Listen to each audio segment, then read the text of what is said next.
Let's see here.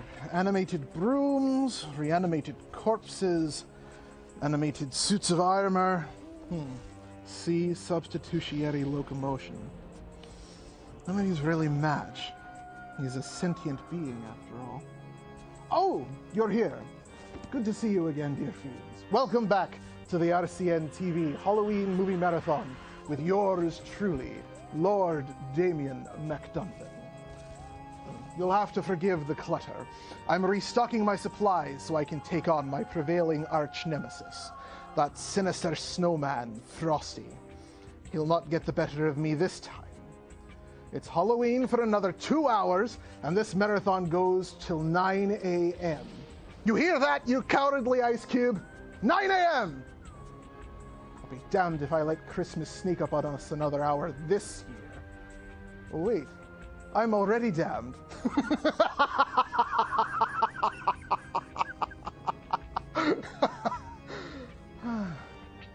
Well, let's get the ball rolling on our happy hour of horror, shall we? First up, we have a 1940 film in which one man kills another to pose as him and receive his inheritance. But one death is not enough for our main character, played by the aptly named Todd Slaughter. His plans complicated, his murder spree continues and includes anyone who may suspect his identity theft. This is Crimes at the Dark House.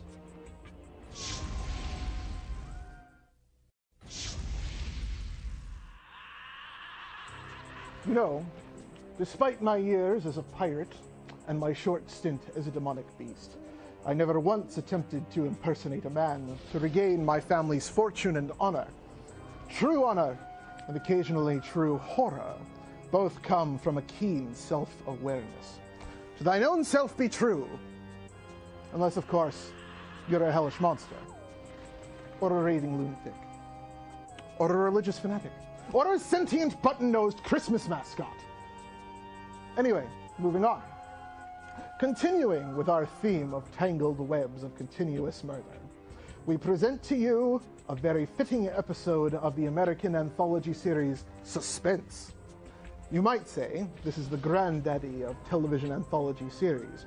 Airing from 1949 to 1953 as a successor to the radio show of the same title, it often included big names among its cast, including horror greats Bela Lugosi and Boris Karloff. The episode of Suspense we bring you tonight is called All Hallows Eve.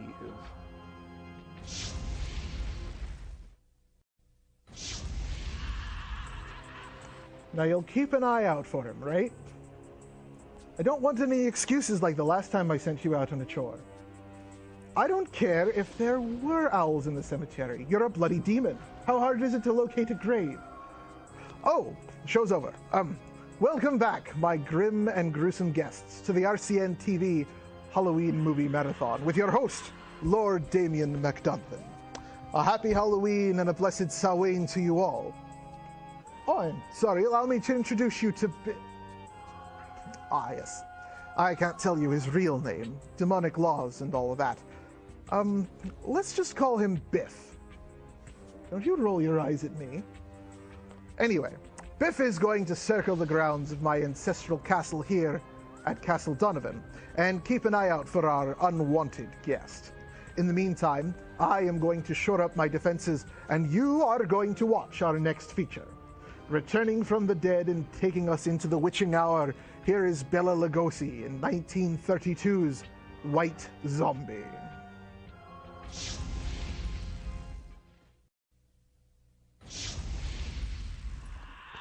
Welcome back. You might think that I was inspired by our last movie to find a means of dealing with our festive foe. But despite popular belief, the quote-unquote voodoo doll is not actually part of the religion of voodoo, but actually part of a European and West African folk magic, which found its way to the New World and got mixed in with everything else. Even the Pennsylvania Dutch system of folk magic called powwow sometimes employs these little puppets, usually for healing purposes. And coming to you from just a wee bit north of Pennsylvania, Dutch country, is Jack Palance, who originally hails from Luzerne County here in PA. In our next film, a 1953 mystery, Palance stars as a man named Slade, a pathologist who moves into a loft near the Jack the Ripper killings on the third night of the infamous Whitechapel murders. But the landlords become suspicious as their niece begins to show interest in the man in the attic.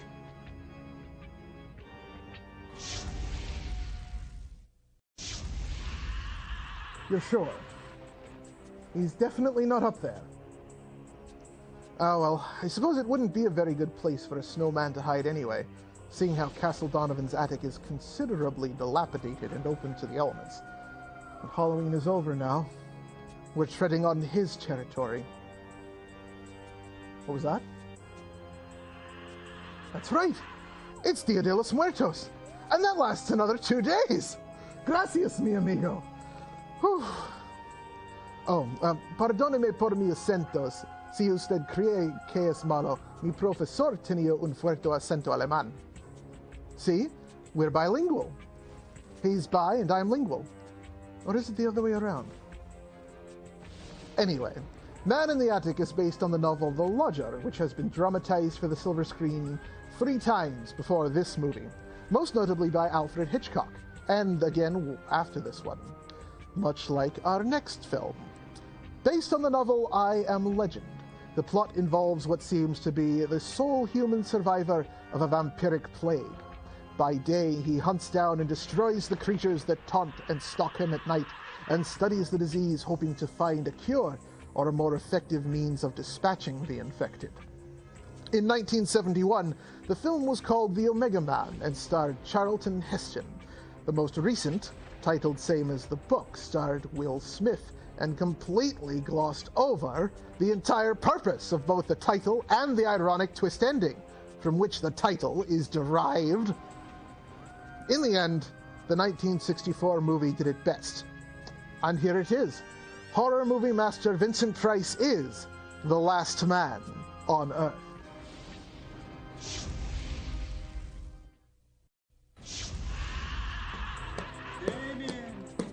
Damien! Why don't you come out, Damien? You hear that? That's him. That's Frosty the Snowman. The living embodiment of the season and holiday that pushes further and further into my territory every bloody year. If I could find him and destroy him. When I find him, I'll dispatch him just like all the other living imaginary menaces I've tangled with over the years. Demons, werewolves, ghosts and goblins, gods and monsters alike. But am I their legend? I hunt them, for I must, for the good of humanity. And yet I can see their faces in my mind, each one of those beautifully hideous, fantastical creatures. Their wails of agony gnawing at my tortured soul, haunting every moment I allow them to creep into my conscience, haunted like some terrible, haunted thing. Haunted like our next feature. Another episode of One Step Beyond, the 1953 anthology series. This episode, Call from Tomorrow, right here on RCN TV's Halloween Movie Marathon.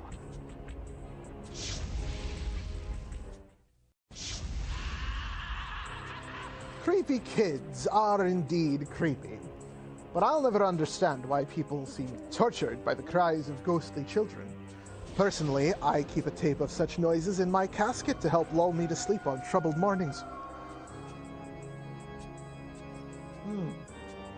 That's better.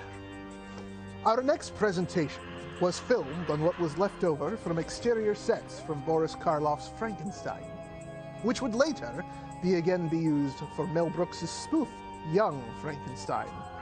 You could almost compare this film to one of those from Studio The Asylum, produced today. But instead of capitalizing on the hype of the movie title or storyline to rush out a cheap knockoff, they capitalized on the hype of their leading actors. The two leads had previously done several movies together, and there was already a lot of press for Mystery of the Wax Museum, the movie they had just wrapped up.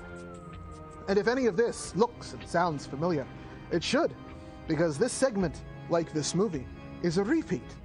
Here is Lionel Atwill and a pre-King Kong Fay Wray in 1933's The Vampire Bat. Deja vu. Shut up, Frosty!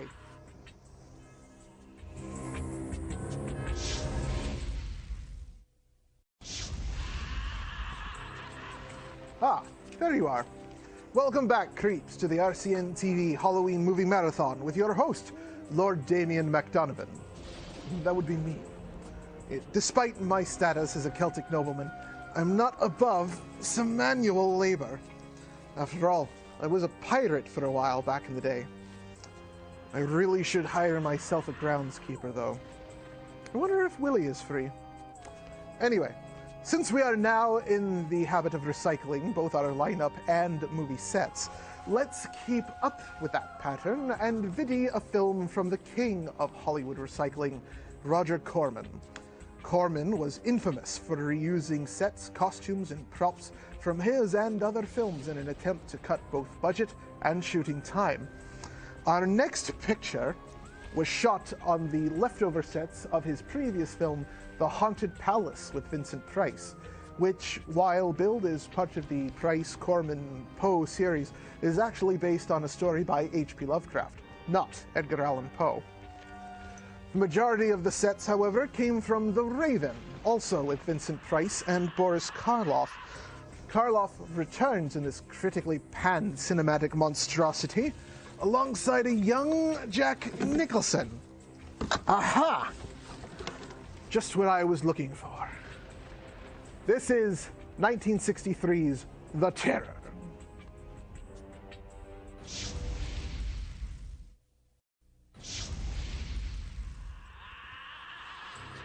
His eighth film, fourth under Corman's direction, Nicholson was 26 when he played the dashing lead in The Terror.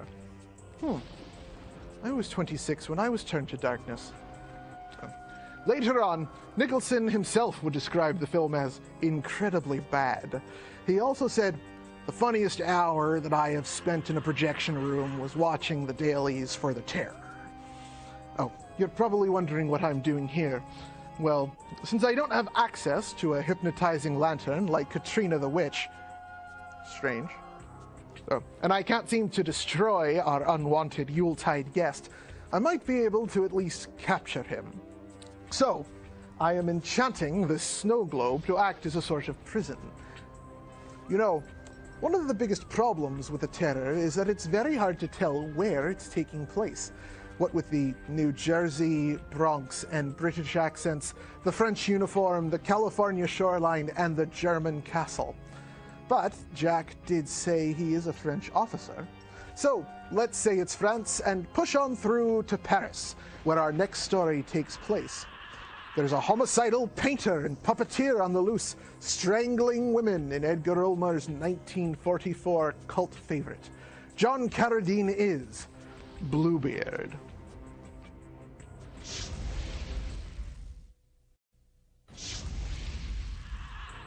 The first time I met Frosty the Snowman, I was quite taken aback. He had broken from the astral plane and into our material world one Christmas season just because enough children had believed in him. But this was the real Frosty, a stupid, single-minded, meddlesome creature. Then after years of harassment, he offered me a snow cone. I suppose he thought he could make it up to me with a snow cone. And suddenly, the sight of that snowman did something to me. Something indescribably infuriating. I thought that would stop him meddling in my affairs. Stop him interfering in my work. Thought that was the last of what he could do to me. But it wasn't. Every time I got close to achieving my goals, there was Frosty. First it was the blizzard on Halloween weekend 3 years ago. Then he ruined my chances on Who Wants to Be a Millionaire. That's why I started doing horror films, because I couldn't avoid his Christmas spirit. And when they became Frosty, I could take out my fury on the DVD, because I couldn't kill plastic. There's not enough money in haunting houses. At least not enough for... I'm sorry, I'm rambling again. Anyway, I think it's time to put this snowman in his place once and for all, at least for this season. While I go capture this crystalline creature, you sit back and watch the final film of our marathon. I hope you're hungry for more, because Audrey Jr. is back for thirds. This is 1960's The Little Shop of Horrors. Oh, Frosty, I have a present for you. Present for me? Happy birthday! Frontinos verigo te axfrit vitre orbum.